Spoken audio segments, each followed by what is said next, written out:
மாநிலத்தில் மின் கட்டணம் உயர்ந்திருக்கிறது. வீடுகளுக்கான மின் கட்டண உயர்வு அறிவிக்கப்பட்டிருக்கிறது. செய்தியாளர் எழில் கூடுதல் விவரத்தோடு இணைகிறார். எழில், வீடுகளுக்கான மின் கட்டணம் எவ்வளவு பைசா உயர்கிறது? எவ்வளவு யூனிட் வரை நிர்ணயிக்கப்பட்டிருக்கிறது?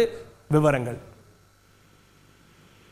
புதுச்சேரியில் வீட்டு உபயோகம் மற்றும் வர்த்தக பயன்பாட்டிற்கான மின் கட்டணம் உயர்த்தி அறிவிக்கப்பட்டுள்ளது. குறிப்பாக கூற வேண்டும் என்றால் 45 பைசா முதல் 75 பைசா வரை இந்த மின் கட்டணமானது உயர்த்தப்பட்டுள்ளது. இதேபோல் வீட்டு உபயோக மின் கட்டணமானது 100 யூனிட்டுக்கு ஏற்கனவே 2 ரூபாய் 25 பைசாவிலிருந்து 2 ரூபாய் 70 பைசா வரை உயர்ந்துள்ளது. இதேபோல் 300 யூனிட் வரை பயன்படுத்துபவர்கள் 5.40 பைசாவில் இருந்து 6 ரூபாயாகவும் உயர்த்தப்பட்டுள்ளது. இதேபோல் 301 யூனிட்டுக்கு மேல் பயன்படுத்துவோர் வீடுக்கான மின் கட்டணம் 6 ரூபாய் 80 பைசாவில் இருந்து 7 ரூபாய் 50 பைசாவாக உயர்த்தப்பட்டுள்ளது.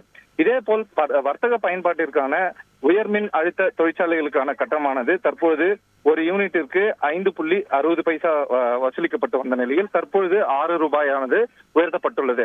இந்த மின்கட்டண உயர்வானது 16ஆம் தேதி முதல் அமலுக்கு வரும் எனவும் மின்துறையானது அறிவிப்பு வெளியிடப்பட்டுள்ளது. தற்போது இந்த மின்கட்டணம் உயர்த்தப்பட்டுள்ளது புதுச்சேரி மக்களிடையே ஒரு அதிர்ச்சியை ஏற்படுத்தியுள்ளது என்றே கூற வேண்டும். கூடுதல் விவரங்களுக்கு நன்றி எழில். செய்திகளை உடனுக்குடன் தெரிந்து கொள்ள உடனே சப்ஸ்கிரைப் பண்ணுங்க.